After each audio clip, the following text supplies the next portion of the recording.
It's Friday, May 23rd. I'm Adam Walsh, and this is The Signal. Summer is looming, and the call of the open road beckons. So today on the show, we're talking motorcycles from community, great spots to ride in the province, and safety, because May happens to be Motorcycle Safety Awareness Month.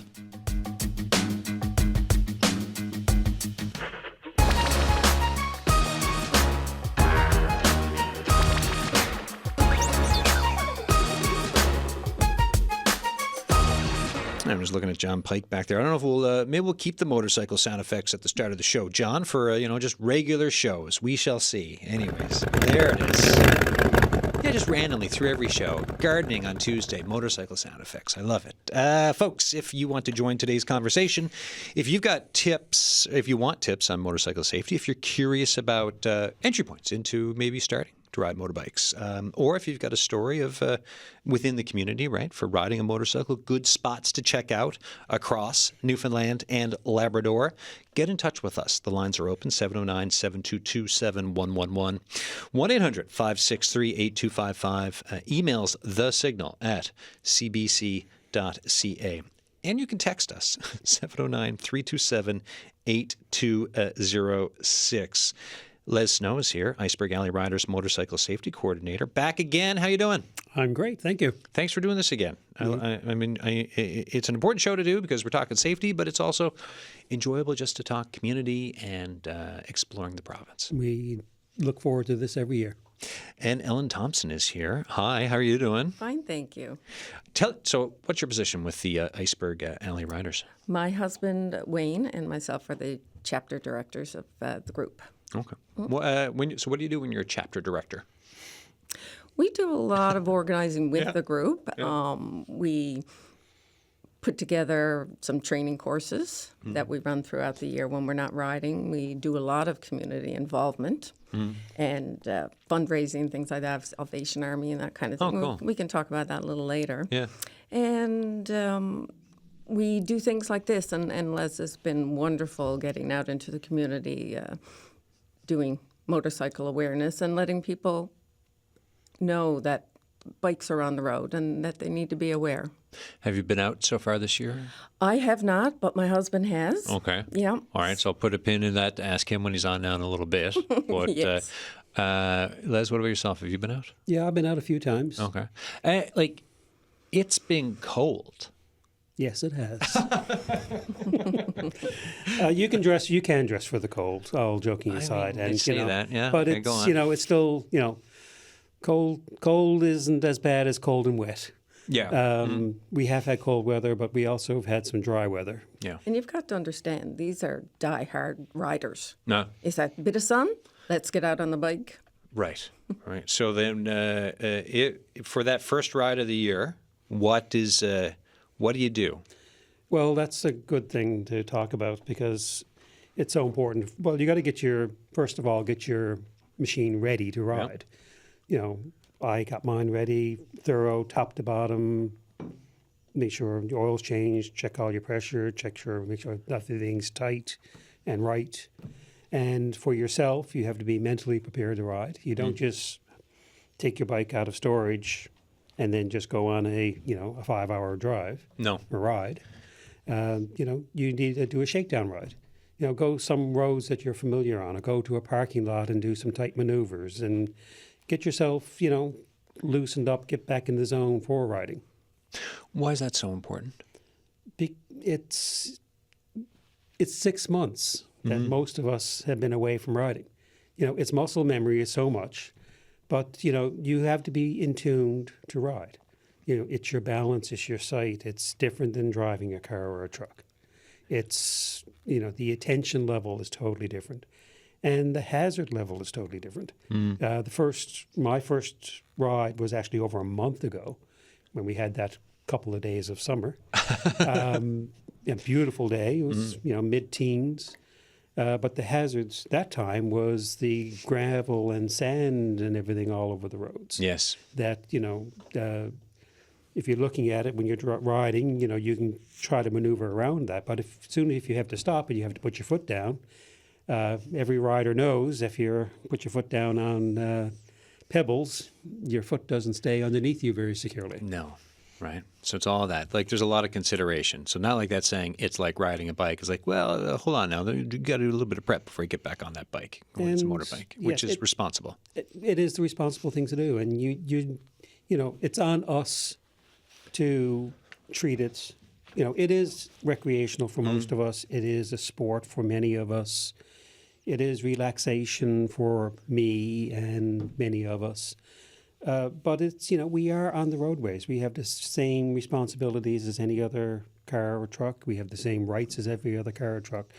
But we are more vulnerable, and we need to be cognizant of that. Oh, and I'll ask both of you this. We were chatting about it before the show, but I mentioned that my understanding of cars and traffic in Newfoundland and Labrador really increased when I started running, right? Because I started noticing things, because I'm quite vulnerable out there when I'm at certain parts of town, and I started noticing some things that it's like if I didn't notice them, it could lead to bad things for Adam Walsh.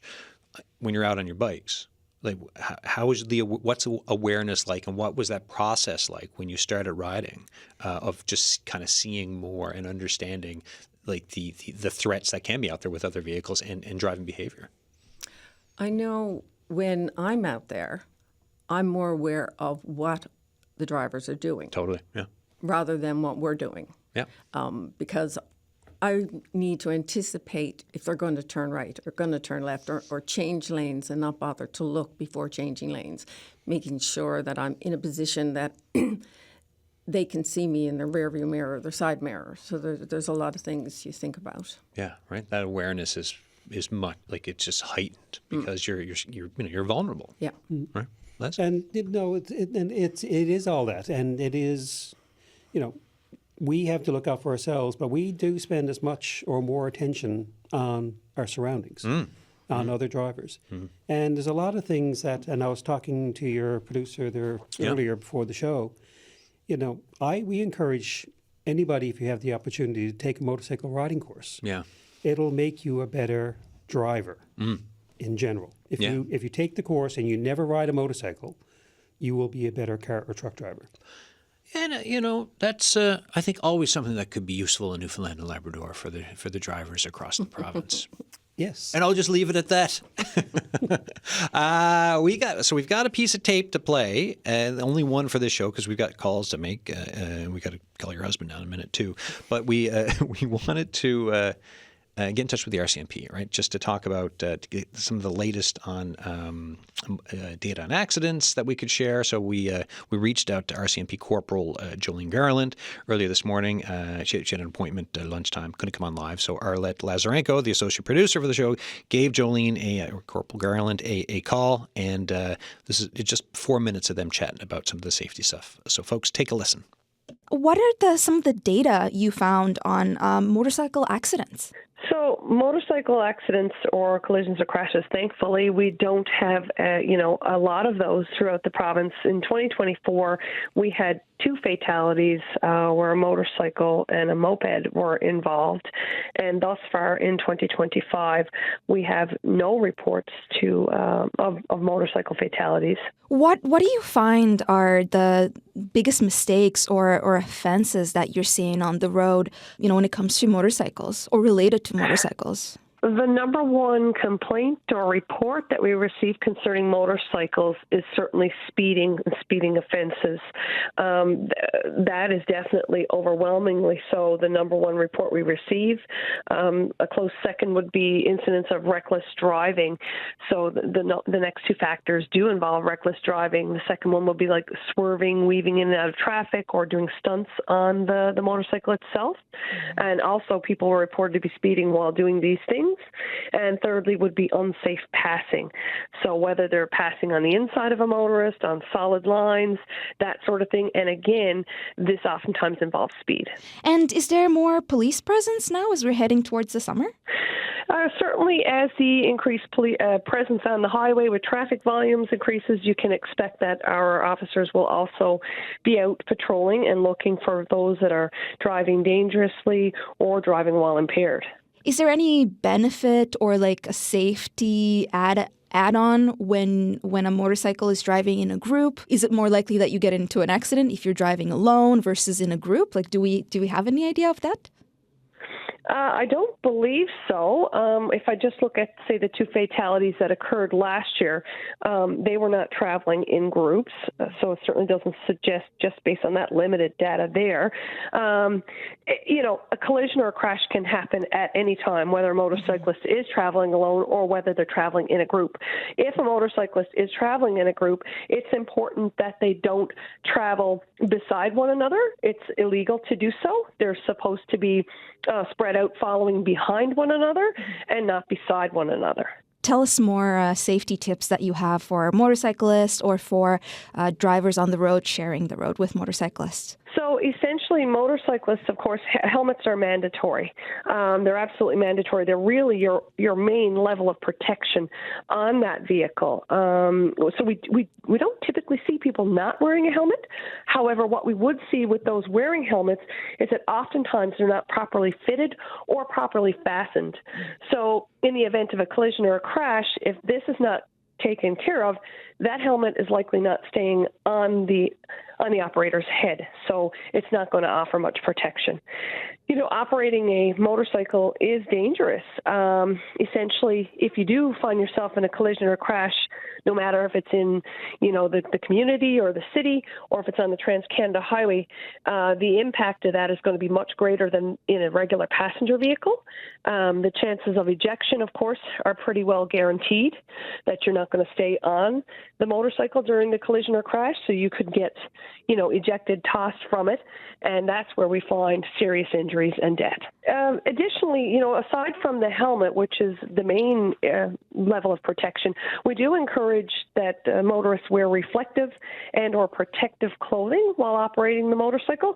The reflective clothing, of course, makes them more visible, certainly at night, and even if it's bright colors during the day. And of course, the protective clothing can offer some protection against, road rash, road burn if they do come off the motorcycle. Corporal Jolene Garland, thank you so much for your time. You're quite welcome. All right, so Arlette Lazarenko, the show's associate producer for The Signal, talking with RCMP Corporal Jolene Garland. You are listening to The Signal. I'm Adam Walsh. Today we're talking all about motorcycles, motorcycle riding. It is Motorcycle Safety Awareness Month, so we're going over safety tips. We're talking about riding culture. We're talking about if you got a riding story or a spot around the province to check out that you think this spot is made for getting on your bike, going with a couple of pals and checking out, get in touch with us. 709-722-7111, 1-800-563-8255, The Signal at cbc.ca. I've got a couple of guests in studio with Iceberg Alley Riders. We've got Lez Snow, Ellen Thompson here. Thoughts on what Corporal Garland was saying, right? Because, mentioned last year, sadly, 2 fatalities. None this year, which is a very good sign so far, but we're just getting into the riding season. All right, Les, you were saying you just got 3 rides in so far, but any thoughts on what the Corporal was saying? Oh, a lot of good points. Yeah. Riding gear, we encourage everybody to wear, protective clothing. Yeah. Me, myself, I'll never ride without an armored jacket. I have a lightweight one for the summer and a warmer one for colder weather. I have armored pants, I have over-the-ankle boots, I have armored gloves, and I have a good quality helmet. And as she stressed, the good quality helmet properly fitted and installed is important. Yeah. Because you can go online and buy a $50 helmet that doesn't have, and you can also sadly go online and buy Department of Transportation stickers, certification stickers, and stick them on an uncertified helmet. See, that seems like not the thing to be honest. No. You only got one head, right? You protect. Last I checked. If you want to keep it, you need to protect it. Yeah. See, that's not the first time you said that. Eh? No. And buy the best gear that you can afford to buy. Yeah. Not everybody can, buy the top gear, but buy the best that you can buy, and protect yourself as best as you can. Right. Ellen, how did you get into motorcycle riding? That would be because of my husband, Wayne. He had ridden and was part of this group 25, 30, 35 years ago. Okay. And when we married, he tried to convince me. You know, what'd you say to him? No. Okay. It took, I'd say, about 20 years. 20 years. Yeah. So he kept at it for 20 years. Yeah. Okay. And he finally said, and it's all about us. It's about the journey. Yeah, of course, yeah. And being together and spending that time. So he said, look, let's do it. If you don't like it, then we'll find something new. Yeah. So we tried it, and he bought his motorcycle, and we started on. I got to say, I was pretty nervous to start out Yeah. because I was afraid of all the other people, and that was where I was very nervous. I had a friend who died Yeah. when I was about 20, and I think that was very impressionable Oh, of upon course. me. And all those years, I refused to drive. So I became comfortable. I trusted him. And the group we got involved with, the Iceberg Alley Riders, they were very safe. And they kept talking about safety. And they kept talking about riding as a group and being together. And that impressed me because of my fear. And so as I started driving, I became a little more comfortable. And now I feel very safe. I'm still very nervous of if we're just by ourselves and nervous of the traffic. I'm always looking, but we travel as a group in most cases, and I feel seen. We got Wayne on the line here. Hi, Wayne. How you doing? Good day. Now, Good day, sir. How are you doing? Good. Now, was that all factual? Is everything stacking up there? Well, I'm quite impressed. I was wondering who that woman was that you were talking to. That's not good. Yeah. Go ahead. Where are you two today, anyways? Because you're elsewhere, right? Well, I mean, you're not on the island, I should say. No, I'm in St. Labrador, John's. Yeah, actually. yeah, I'm right working on. in Labrador. All right, working in Labrador. What's the plans for both of you now? Summertime for riding around. Well, I mean, as Ellen mentioned there, I mean, we enjoy riding. We enjoy getting out with the group. I mean, we enjoy the open road, but we enjoy the social part of it as well. But the big part of that, and I hear, listen to Les there speaking and to Ellen and what have you, is the safety part of it. And the tape that you had there with the corporal on, she made a lot of good points, which Les emphasized there. But one thing she talked about was riding, not to be riding side by side with each other and what have you. So when we ride as a group, we typically ride in what we call a staggered formation, where one person will be on the outside and the other bike will be on the inside, and there'll be like 2 or 3, 4 seconds in between each bike. In the event that you have to stop, then you've got room. If you have to, you can go up alongside the bike that's there in front of you. Little things like that. I mean, it makes it a lot safer riding, but no matter what you do, is the big thing is the awareness for people to watch out for us. We have to have our heads on the swivel when we're driving, trying to anticipate what the vehicle or the driver is going to do. It's all part of it. Like, we have to watch out for them. They have to watch out for us to keep everybody safe throughout the summer, and hopefully we don't have any fatalities this year. Have you had many close calls over the years? I have. I've had way too many, actually. And a number of years ago, I was involved in a motorcycle accident. Luckily, I wasn't hurt, but I was just driving down the road, and there was a car parked on the right-hand side. I figured he was parked there, and when I got up alongside him, the vehicle decided it was going to do a U-turn and cut me off. And next thing I knew, I was airborne over the vehicle. What? But you said you were okay, right? I was okay. I wasn't hurt. Thank God. I mean, obviously it would be shocking, right, for that to Yes. happen. And Yes. there's that recovery needed, but physically you were fine, which I'm glad to hear that. Thank you. What advice would you, for other folks, right? So I don't drive a motorcycle, but I've got a vehicle an SUV I drive. What advice do you have for people like me out on the road? When we know especially once this season that starts or eventually starts, sunny today on the Parkway, I will say. What advice do you have for folks like me about understanding for motorcycle riders and safety? Well, it's just, to keep your eyes out for us. I mean, we're there as a vehicle on the road. I mean, we're a licensed vehicle. We've got rights to be there just as much as anybody else does.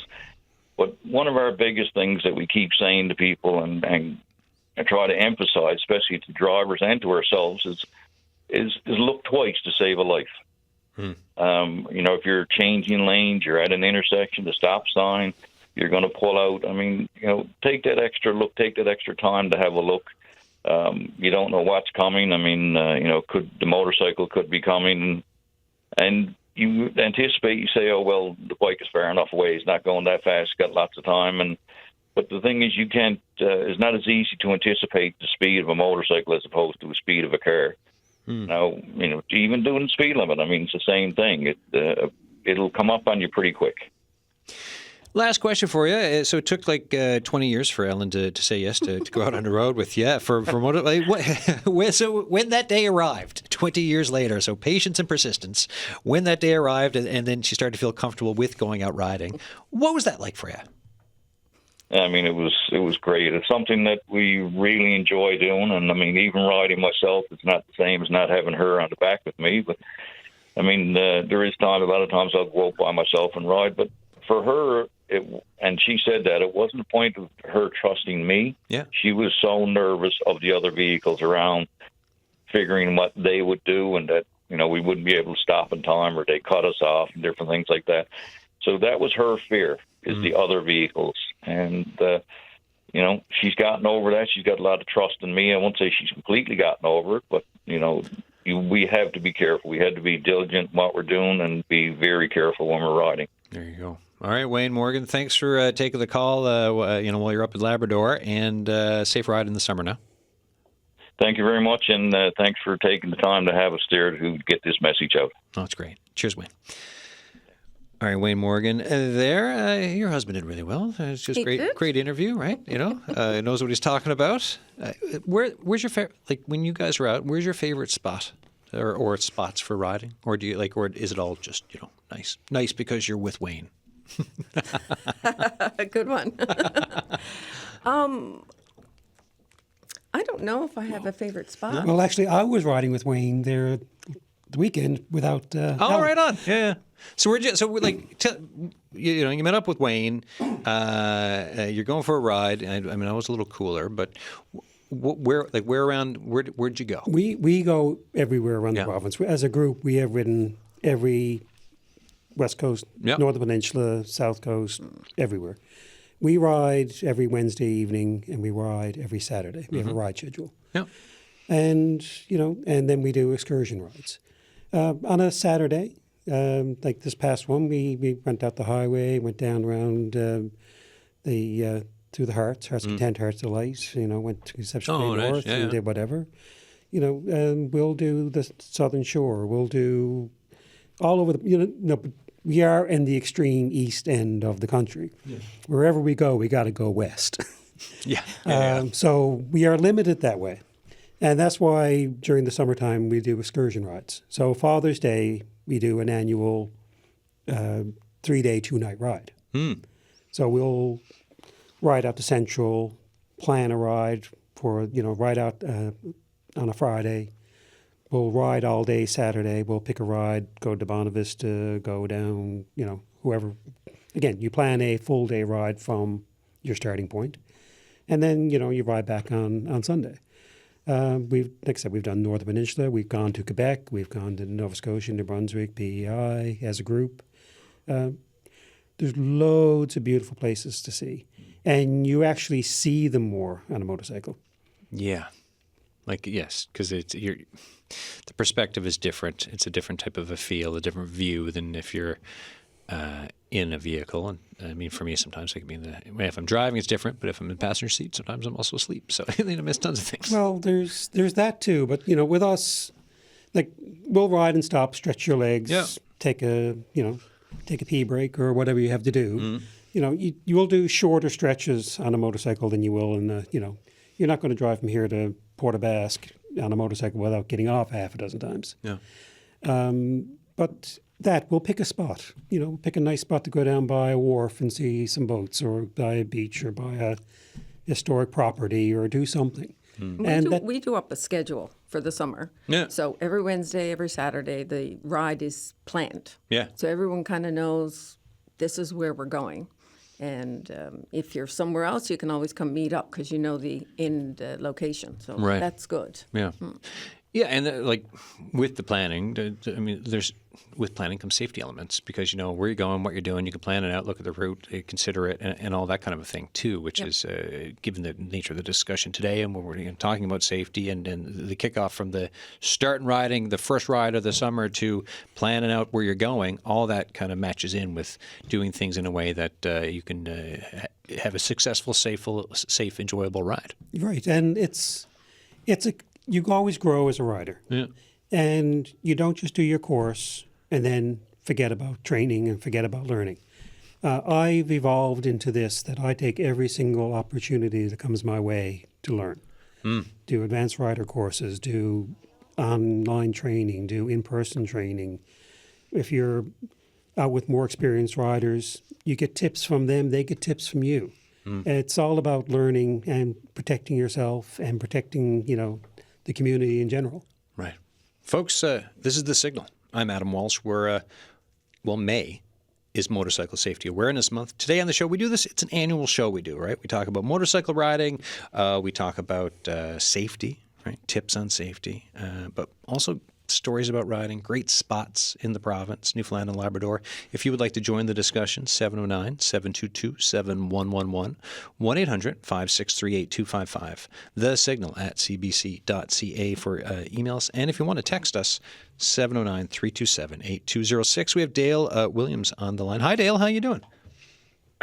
Hello, Adam. How are you doing today? I'm doing wonderful. Excellent. So when did you start riding? My husband and I started riding, I guess, about 16 years ago. What prompted this start? Well, my husband was working very hard. He was a little bit stressed, and we were sitting here one evening, and I said, when you were younger, you wanted a motorcycle, and you couldn't get one at that time. So why don't you think about taking a motorcycle training course and see if you like it? And that's how it started. He did the motorcycle training course, and he came home, and he just had fallen in love with the idea of riding a motorcycle, and then that's how it all started, and we've been riding ever since. That was in 2009. So he comes home from this course, and he's like, look, I've found my new passion. What was your response to him? What did you say? Like, was this like, all right, let's go do it, or was there any apprehension? I was thinking, let's go do it. Well, I actually had to say, let's go do it, because I was the one who suggested we fair should enough. Try the training. You don't send them out and then say no. Yeah, okay. But I had actually been on a passenger on a motorcycle before, so when he came home and he was excited about it, so was I.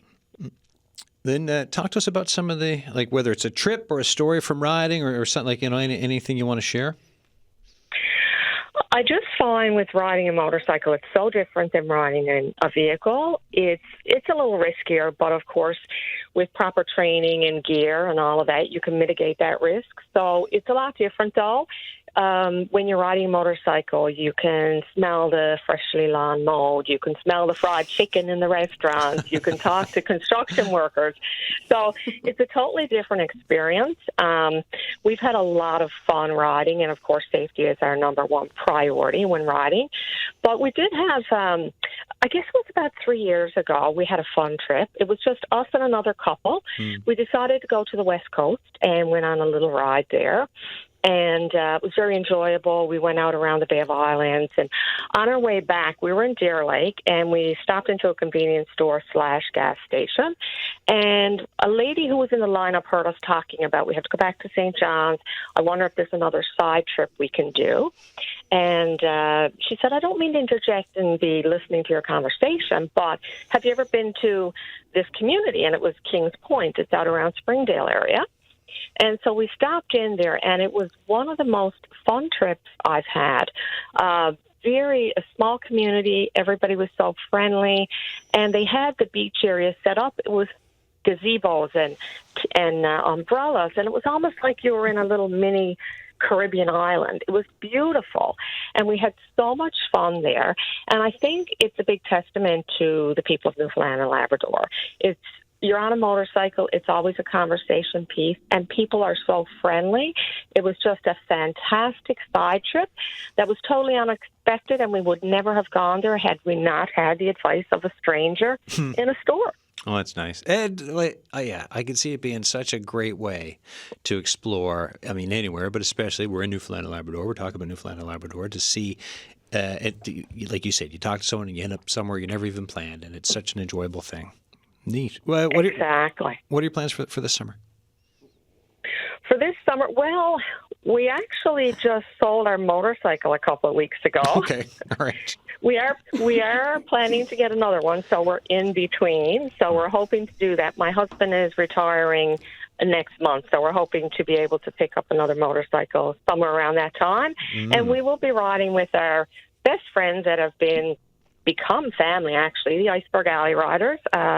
We have scheduled rides twice a week, and we will be doing that. And we will certainly be attending the Father's Day weekend that Les mentioned earlier. But we may have to take our car to that, but we'll still be part of that ride for sure.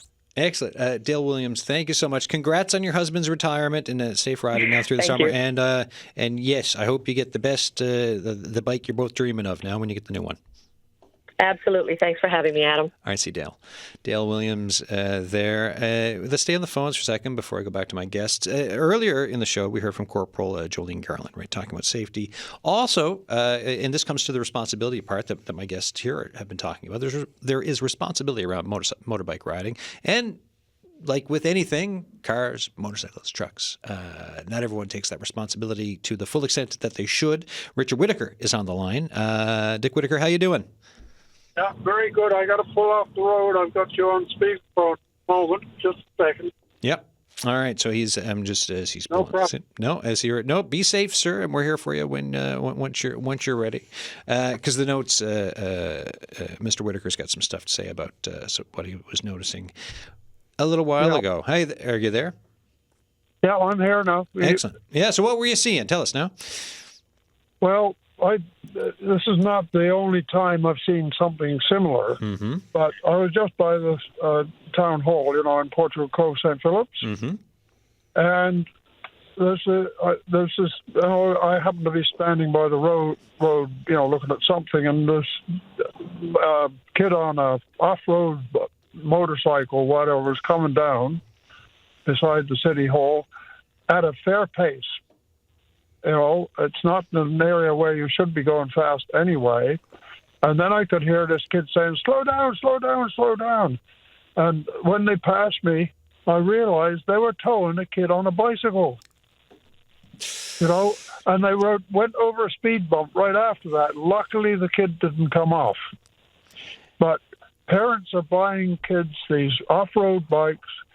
They don't know what they're up to, and they do all kinds of things. I've seen them going by my house doing wheelies and the cracks in the road and this, that, and the other. Sooner or later, those parents are going to have a paraplegic kid on their hands, someone or another, Yeah.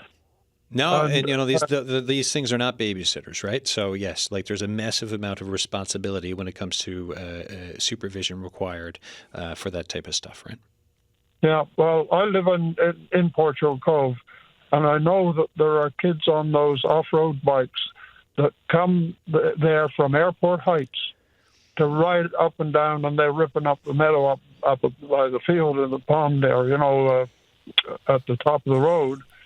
And, some of them go at a reasonable pace, others don't. But apart from that, it's just damn dangerous. And I don't know if they're actually legally on the road or not. No. The same thing with the ATVs that go by. There's a lot of them as well. Yeah, well, no, exactly. And I mean, and regardless of what we're talking, I mean, if, any type of vehicle, you need to be safe with it and following rules and regulations and everything else, right? I mean, I'm just looking and I don't know we're talking motorcycles here, but I'm just looking at my inbox right now and from the RNC earlier this morning, the headline from the press release, parent youth charge following ATV hit and run, right? There's safety stuff that we need to keep in mind always and continue this conversation to drill in safety elements to folks who are operating vehicles. Yeah. And they don't have, helmet is not going to protect them from a broken back or a broken neck. Yeah, no, exactly. And that's the point. And those off-road bikes tend to have, narrower wheels, as you probably know, and they can easily get caught in a crack in the road or something like that. So I don't know what's going on, but no. I don't think it's very. Well, I sir. doubt if a lot of them are even 16 years old. Yeah. Well, sir, I appreciate the call on that, and because it is important to flag it, talk about it, acknowledge it. Maybe give the RNC a little shout for an extra patrol, or just to be on the lookout as well in your neck of the woods. Yeah. Okay. Thank you very much. Thanks, sir. All right, Mr. Richard Whitaker there, Portugal Cove. I got to say something. Yeah, go for it. It drives me crazy when I do see these young people out driving recklessly. Yeah. We're trying to promote safety, awareness. We have children. We have grandchildren. We want to go home to them. And it's unfortunate that some of these young people have to ruin it all.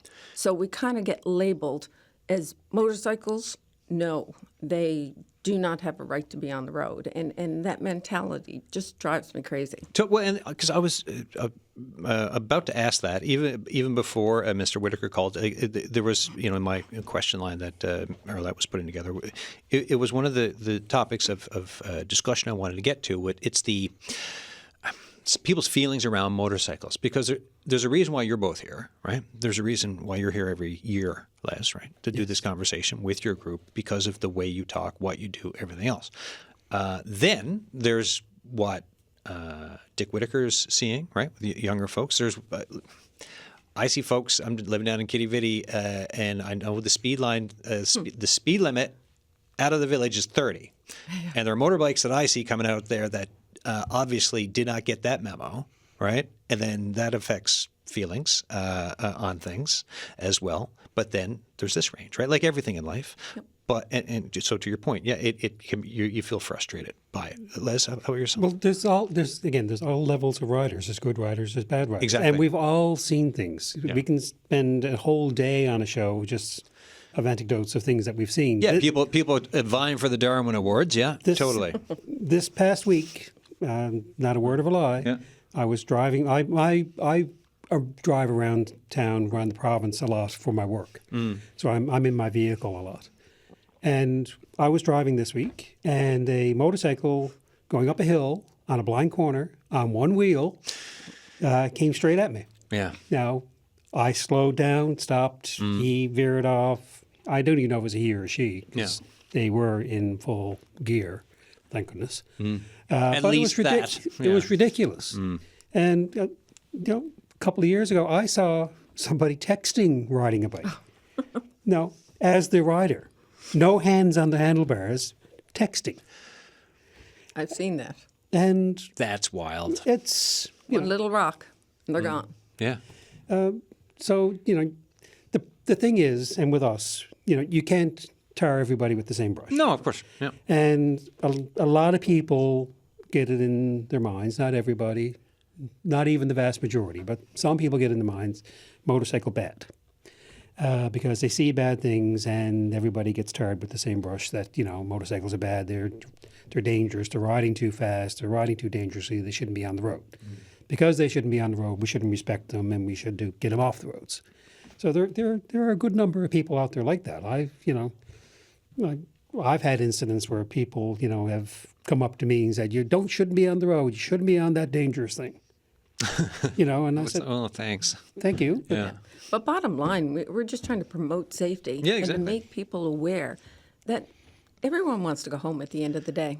Yeah, well, exactly. And yes, we can be talking about motorcycles or like Mr. Whitaker called and mentioned sometimes the off-road side of it as well.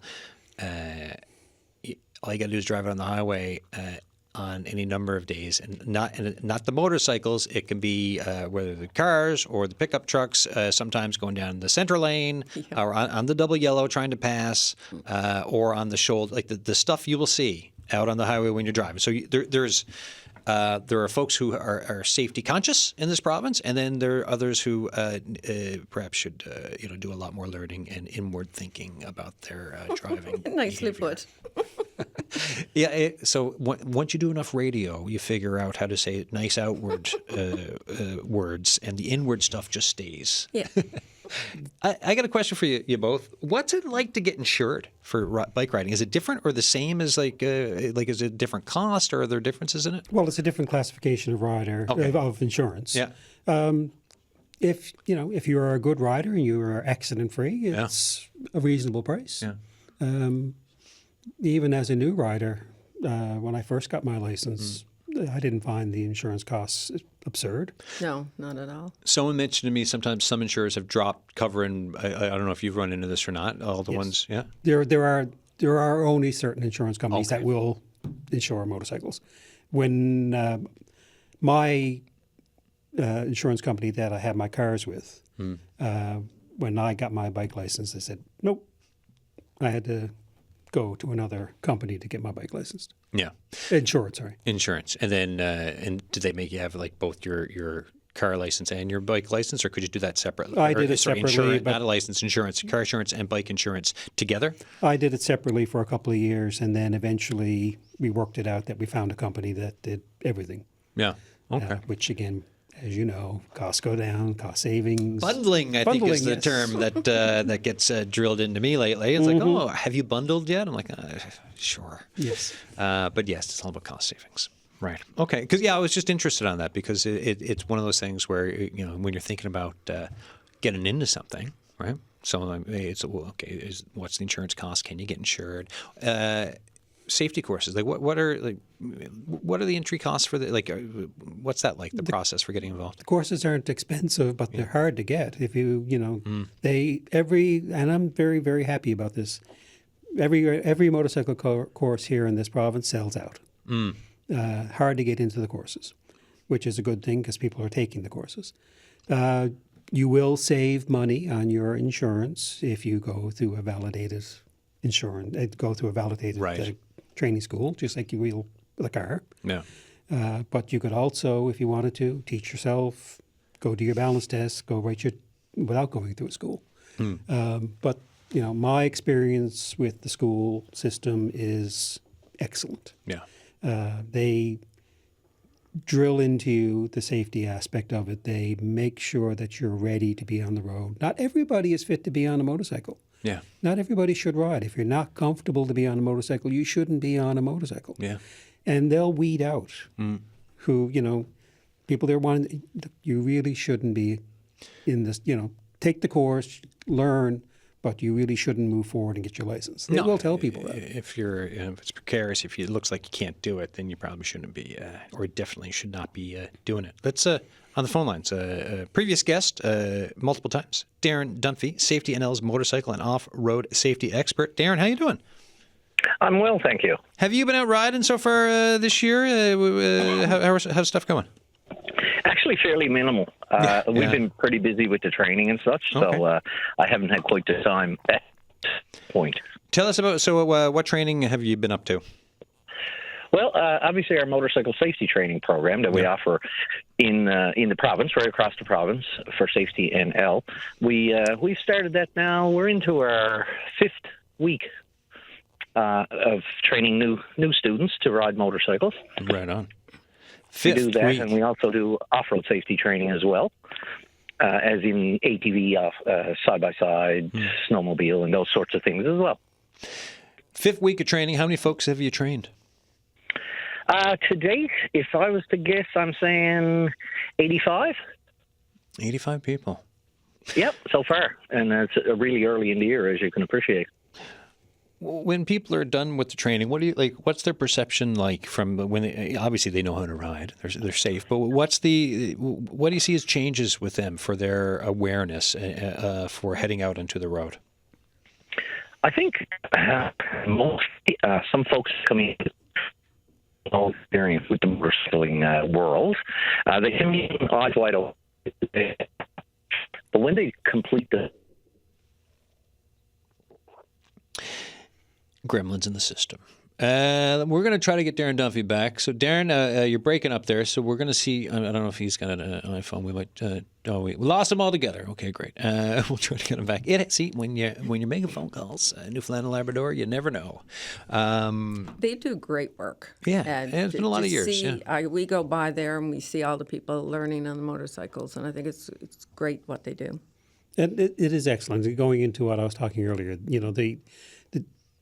we have really, really good motorcycle training courses here. The Two Guys motorcycle training course and the Newfoundland and Labrador sponsored, safety course. they all treat it very seriously, and they really educate. And we tell people all the time, when we're at our mall show, we had a 12-hour mall show there a couple of weeks ago. I said to so many people, learn about it. Go take the course. Even if you don't go forward and get your bike license, take the course. You will be a better driver. Yeah, exactly. You will be a better driver. You'll see more. You'll learn more. You'll be more observant. We got a comment from one of my colleagues, Nate, here, who rides a motorcycle. He says, had a number of near misses the last few years. I've had my bike, and nearly every time I've avoided an accident by anticipating. And he talks about videos that he's watched and learning that he's done there. Talks about slowing down, anticipating someone might not see you. But he also says he sees too many riders, especially on social media, get themselves, nearly killed by not doing this, right? And again, this comes down to the range. Like if you're safety-minded and anticipating, following everything you folks have been talking about, there's that side. And then like anything else, especially in the social media days and what folks are trying to show, if you're just living for the gram, right, posting stuff, there can be some safety issues. When's the next ride that you're both planning? So we got Father's Day coming, right? So for the big ride, That's the big ride. Not till June, yeah. Well, sadly, the forecast for tomorrow is a high of 9 and heavy rain. So there was a ride planned for tomorrow, or there is a ride planned for tomorrow, but we won't decide that until an hour before whether that's going ahead. No, we have a full summer planned. Yeah. We're not doing an off-island trip this year, but we'll be riding right up until October. So what are the weather considerations for riding? Most of us don't like leaving in the rain. Yeah. But we deal with rain when we have to deal with it. Yeah, because we're in Newfoundland and Labrador, not to tout our bike, a bigger bike, a Gullwing or a Bagger or something like that. We have saddlebags and we keep all our gear. I have one side bag of mine. It has nothing but rain gear, tools, safety equipment. That's all packed there all the time, so it's always ready. And, and just be prepared for the weather. We've been trapped in so much heavy rain and wind. We've members can tell you stories of, leaning so hard to keep your bike upright in the wind that when you stop, your bike falls down because you don't know how to stand upright anymore. Right. Wow. But that's not usually the way we ride. No, but the point, you can be out, and weather can, even if you're checking the forecast, stuff can change. If you've got to go between point A and point B, and especially if you're on a destination, like if we're doing a 2-week trip off island or a 1-week trip, exploring the island. Yeah. If you got a hotel booked in one community and you got a next community, and basically you got to get there. You're going to, press your luck on the weather, to do it. But there has been also, we've been on rides where the weather's just been terrible. We'll call the other hotel, say, we're not going to be there. Yeah. And we pull the plug and you're like, we're done. We sit tight. Yeah. You've got to be sensible about it. Yeah. No, exactly. But, you take in all the best available info, you look at the road ahead, and then you make the determination. Just like everything else with riding, it's anticipation and it's planning. Now, people aren't riding through the winter. Right. On the shoulder seasons, what's the ice danger and for folks being out in caution for riding? Like when do you say, we're going to either, time to put the bike away in the fall or just wonder about, it's still early in the season, I might run into difficulties if I'm out there today? There are diehards. I know one individual who prides himself on, we both know him. I'm not going to say his name. I heard the laugh, right? That he prides himself on riding. I'm going to get one ride in at least every month during the year. Okay, right on. There you go. That's fine. Hazards in the shoulder seasons. In the springtime, it's the salt, sand, cleaning up the roads, that type of thing. In the fall, it's the wet, it's the leaves on the roads. There's nothing more slippery for a motorcycle than a wet leaf. Okay, you get you get into the shoulder seasons into October. And also for people, even during the summer, to be aware that if they're mowing their lawn, not to throw it all out on the road, because that can be slippery as well. Yeah. Extremely slippery. Good to know. At the start of the show, Ellen, we talked about fundraising. What are some, because this gets to the community discussion around it. So you've talked about like trips you plan and how tight of a bond for folks have with friendship and stuff with the club. Tell me just a little bit more about some of the fundraising activities. Yeah. This group, I have found so many wonderful friends, and they become more like family than just friends. Yeah. And their involvement in the community has been very inspirational. They design and put together a float for the Santa Claus Parade and the Mount Pearl Santa Claus Parade. We? We? You see, they. We. Well, they. We are we.